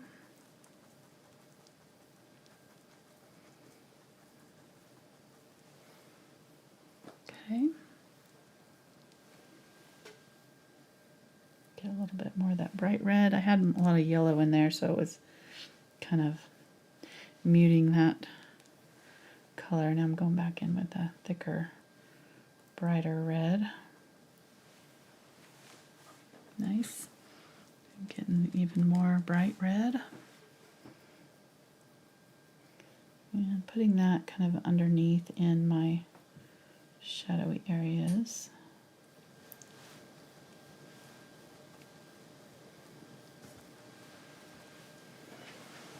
Okay, looks good. We'll let that dry. Let's go ahead and work on our fence. I'm not sure how much I can fix it because I've already put in the fence posts and everything. It's going to look a little funky, but I'll try. Yeah, so it's going to have to be, it really should be taller like this. Hopefully, don't want to overcompensate. Let me try that again. I need a little bit of black in there just to help it show up. I can leave some of them shorter too. I don't have to do them all bigger, but I do probably need them tall enough to do a third rail is what I'll have to do. And that'll fix it. That'll fix you. Mm-hmm.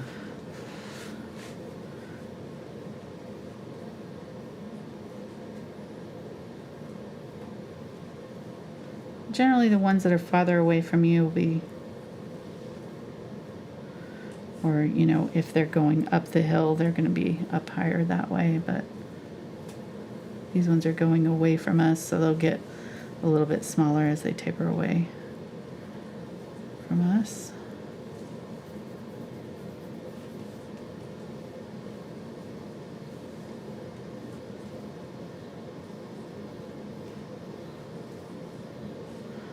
And I'll go ahead and put some in front of our road too, going off into the distance here.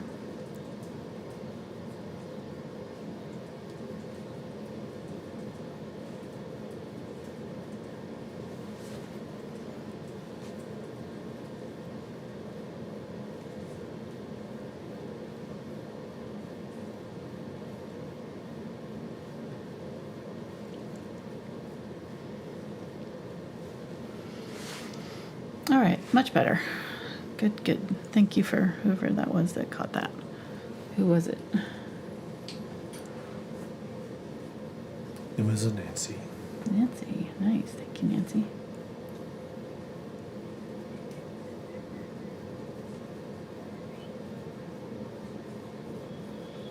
If it's the Nancy I'm thinking of, it's the one that... Is it my Aunt Nancy? No, Or, okay. no. Yeah, she's one of my longtime patrons.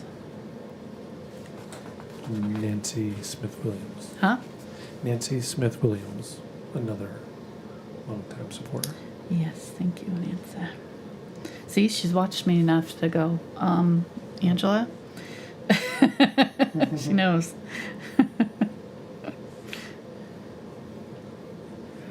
Yeah, I would have noticed that later and been like, what the heck? Well, it happens though when you get going here, and especially as you're like changing things and moving things around. It wasn't even on my radar. I wasn't even thinking about the perspective at all, which I should have been, but you know, I've got a million other things I'm thinking of here, trying to remember to talk about and explain. So it happens, and am disappointed when I don't catch it before the end of the show. So I appreciate the help catching that.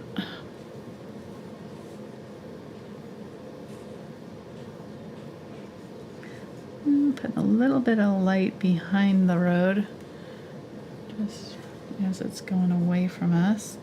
And I was kind of darkening up our shadows on it, you know, kind of either side of it. There's these kind of berms that are building, especially on this side of the grass.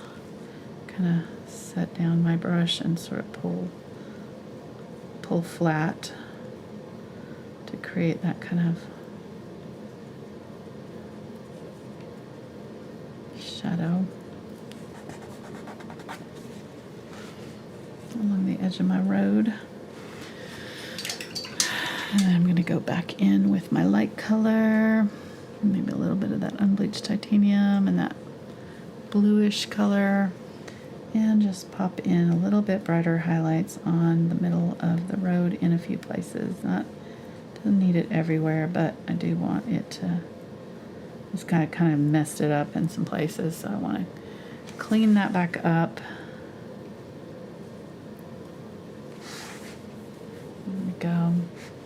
I can use this brighter color on my bricks and just put in a few little nods to bricks, you know, little sideways brick shaped whatevers. Get a little bit of my magenta with my yellow oxide. Add a few bricks with that kind of reddish color.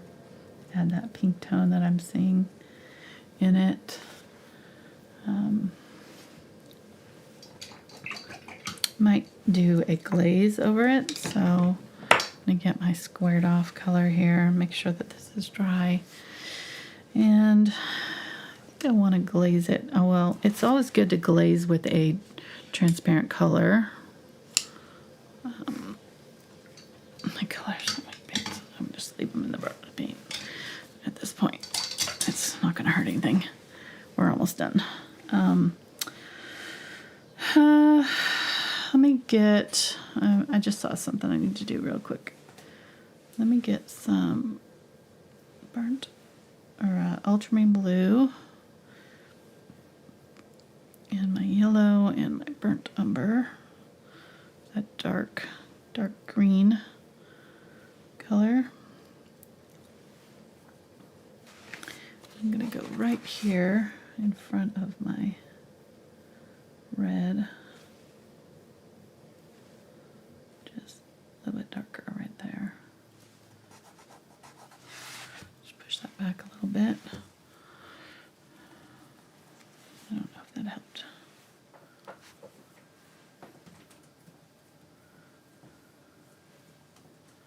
Get some yellow oxide.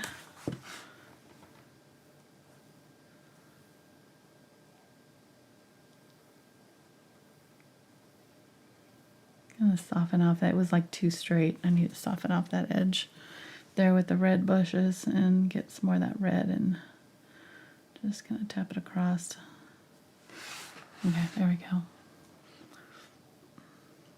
I almost don't like that red there, but it's a little too late. I'm gonna get some of my orange, and I'm gonna use the corner of the brush this time. This is the flat brush. I'm just going to do some individual leaves on this tree that's in the foreground. It'll make it look a little bit more realistic. And this is that light yellow, light orangey color that we did. Just a few little leafy. The corner of the brush just make these little, almost perfectly little triangular shapes. And kind of swish it to the side to side a little, just the tiniest bit as you're tapping. You get, them to change shape, change direction a little bit too, so they're not all same, too similar. Get a little bit of red. I'm going to get a little bit of my burnt umber and my Quinacridone Magenta and maybe a little bit of black. And make a really dark burgundy, add a little bit of that red to it. Just use a little bit of that in, kind of find the bottom lobes of the tree to darken those up a little bit. And I'm kind of even just like glazing almost at this point. I'm not necessarily putting in individual leaves, just trying to give that tree a little bit more value because it was looking a little bit flat. You can also use a little bit of this color up here where I have this other one that's in the same color family.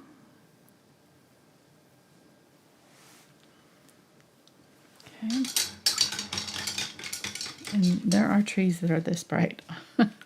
So that's one thing that I do like about painting these kind of autumn landscapes, because you can get away with these bright reds and things in your trees, because there are some trees that are like neon red, Our tree in our front yard is a what's it called? Sugar maple, but it's like autumn blaze, or I don't know, it's one of those, like varieties of it that turns just this vibrant red, just really in your face. So even brighter than this that I've got going on here almost. So just adding different little branches, leaves, And let's add a few at the bottom that are fallen down, you know, so there's going to be a little bit of leaf litter down here that's fallen down, and also maybe a little bit of a highlight on the tree trunk. Get a little bit of my blue and burnt umber with my white, unbleached titanium, whatever, and go ahead and kind of tap along one side here. Just a little highlight. We can do it on our fence posts too if you want to get a little fancier with them. Kind of give them a little highlights toward the top. This is all just, you know, final little details. You can do as much or as little of this as you want. Let's go ahead and glaze over this tree, and I'll show you how that works.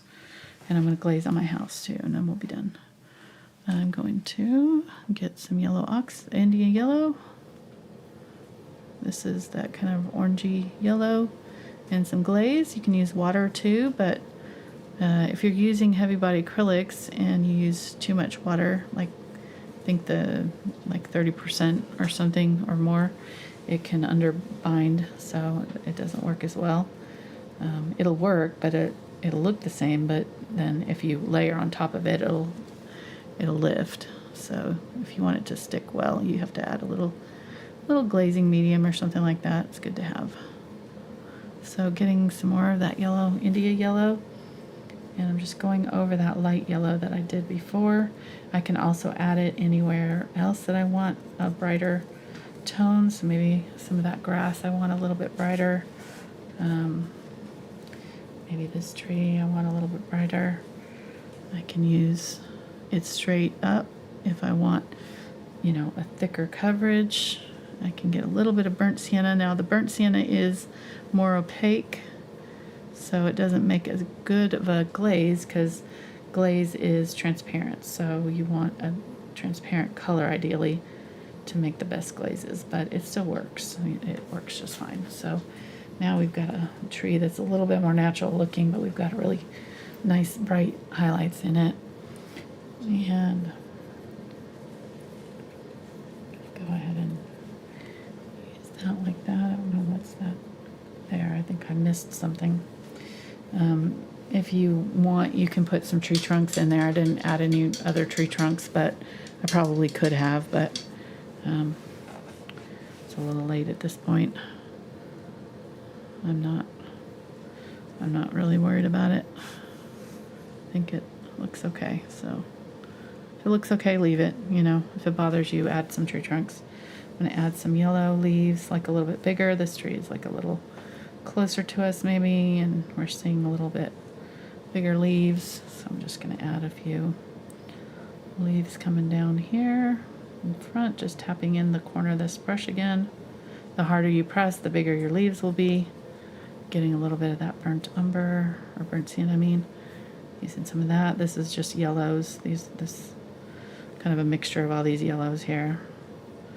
I just globbed onto my brush.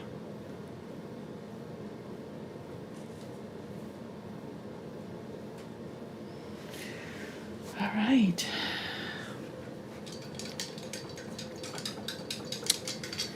And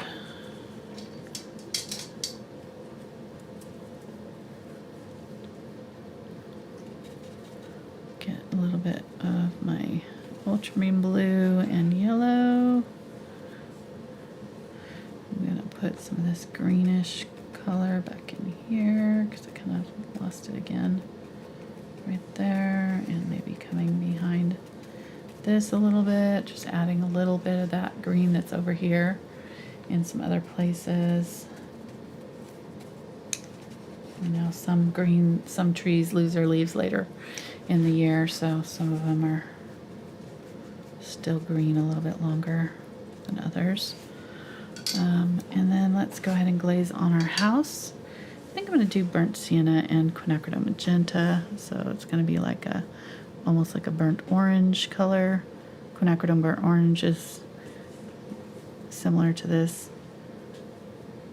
glaze again, and just going to do it over the top of my house. And then I might use a little bit of my yellow too that I had. See if that helps. Kind of warm it up, make it a little bit more orange. Right, that looks good. Kind of lost all my darks in this. I wish I hadn't gone so thick with that first layer on it. I really like having it a little bit darker in my dark areas of my trees. So I can still add a few of those darker areas in here.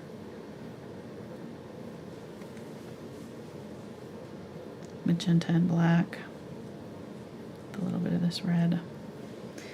Were you trying to get my attention earlier, hun? I don't know, maybe. Okay. You said something about when Fitzy came in. Oh, yeah. What was I were you mean, trying- it's the 2 hour mark. Okay. He's right on time. Oh, it's right on. Oh, yeah. He always knows when it's time for me to stop. He's scratching at the door like, Yeah. hey. Hey, Mom, it's time. It's been 2 hours. Okay. Well, I'm pretty happy with this. I think for a 2 hour, it's got a lot going on in here, so I think we got as much done as we could. That's what we're gonna call it. Got as much done as we could in the amount of time that we had. So And you were right. You pulled it out. yeah. Go back an hour and a half ago, and you'd say, yeah, no way. No. Oh, there it is. Yeah. Good job. Thanks. Does that fit you? No, Okay. it's fine. Oh. Here's my cowbell. Ah. It's when Yeah, I heard it like. Oh, that was it. That was the It noise. was going across the table. Got it. It wasn't me. It was the bell. Just want to make sure that's clear to everybody. It's the cowbell. I'm gonna put a tree right here while you talk. I'm just gonna grab one of these colors that I've already got on my palette to do it. Go ahead and talk. You're good. all right. Got a super chat? We do. Yay! Why is it not working? Did you lose it? It used to come up. Well, it's from Mimi. Oh, thank you, Mimi. Yeah. I don't know why it's not showing up. Don't know. Oh, well, we'll figure it out. Thank you, Mimi. Yeah, thank you Very very generous. much. Thank you very much. We were just talking before the show that you guys who donate and watch and share our videos and our patrons over on Patreon and all of that, you guys have made it possible to, keep doing this for as long as we have. We've been doing it, like I said earlier, for about 12 years now, something like that. So, can I see the... Oh, yeah, sorry. Thank you. Thanks. Okay. For about 12 years now, so, it's been a lot of videos with you, and we've enjoyed every minute of it. It's been a blast. You guys have made it so fun for me. It does not feel like a job half the time, but you've allowed it, your support and showing up and sharing our videos and subscribing and becoming patrons and all. You guys have made it so that we can keep doing this and have been doing it and have been able to support our family and for so many years and buy better equipment so that we can do better videos for you and all that good stuff. So you guys have made it possible, and we so appreciate you. We do not take it for granted. I know there's a lot of other options out there for you to be entertained. Are you not entertained? So many options. And so it's like that anybody ever shows up to our videos is always such a honor, honestly. I'm not just saying that. It's pretty amazing. So one of these days you guys will figure out that I don't know what I'm doing, but till then, oops, another super chat again. Yeah, it's contagious. Wow. This time it was from Laura. Oh, thank you, Laura. Thank you, Laura. Awesome. Super sweet. Yeah, we'll get our thing fixed so that I can see what the things, but I'll look back on your comments there and I Yeah. just like to read and see what you guys are saying when you're... I think the IP address Donating. changed. Oh, okay. So All right, so there we go. Hope this gets you inspired and in the fall mood. We had some beautiful weather this weekend. Mark and I got to go out. And we had like 70-degree weather here in Arkansas, which hardly ever happens in August. And it was like bargains galore on 64 weekend. That's just like a yearly right. annual it's a big swap meet. swap all meet along kind of, along the main road that goes through our town. So we always go out if we can bear the heat, but it was gorgeous this weekend. We were so lucky. It was wonderful. We had the best time. So anyhow, so it kind of got me in the mood for fall because it was so nice out, and I was like, oh, I am so ready. I am so ready. So here we go. Our first fall painting of the year, if you don't count the pumpkins that I've been working on for a few weeks, but they're off. They're not on YouTube, so. Yeah, it's one of those things where, with what you're doing, you've got to be ahead of the season, so it's ready for the season. Exactly. So Yeah, so you can paint it and have it in your house because you want to have it, painted and up in your house in a few weeks. And so, once we've got this up, then you can kind of do it, and you'll have something new to hang out in your house, hopefully. So hope you guys try it. And again, like, subscribe if you haven't already. Give it a thumbs up if you enjoyed it. And if you paint this, share it on the Thankful Art group. absolutely, yeah. We'll love to see it. Yes, we do. We do. I make sure that I go in there and see. There are so many years we've been doing that group, and it's just so fun to see all the paintings that you guys have done painted along with me for so many years. It's just really, really fun. So appreciate you sharing them, and it helps encourage others, and especially when you share your stories of where you've been and where you are now, showing the progress over the years. And that's, it's really helpful to others too, to encourage them that, oh, maybe I can do it too. So, all right. Thank you guys so much. We will be back next Tuesday. We've got 2 more weeks this month before we go on our vacation. And then during our vacation, we'll have recorded videos. We won't have any live streams, but we will have some recorded videos for you to watch. So be sure to check those out too. All right. We'll be back next week with another video. Thanks for watching. We'll see you next time. Bye.